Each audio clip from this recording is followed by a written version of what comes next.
Dobrý deň.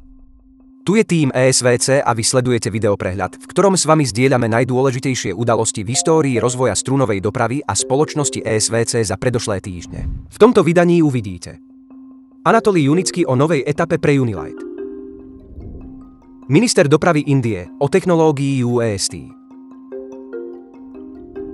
UAST Incorporated na konferencii o industrializácii vesmíru. Nestrácajme čas a hneď prejdime k prvej udalosti. Komplex Unilight je takmer pripravený na prepravu cestujúcich. Prechod do záverečnej fázy realizácie sa uskutoční v blízkej budúcnosti. Túto správu zdieľal generálny konštruktér spoločnosti UAST Incorporated Anatolij Junický.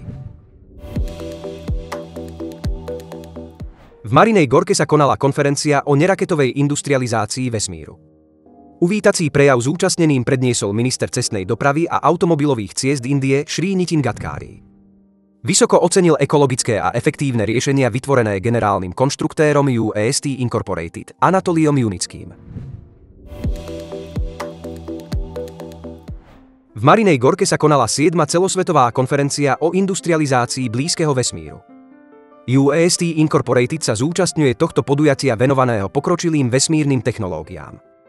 Na konferencii sa každoročne stretávajú vedci, sociológovia, inžinieri, ekonómovia, osobnosti verejného života a experti, ktorí odhaľujú perspektívy prieskumu vesmíru v rámci programu U-Space. V centre pozornosti býva riešenie globálnych ekologických problémov planéty pomocou vytvorenia vesmírnej priemyselnej infraštruktúry.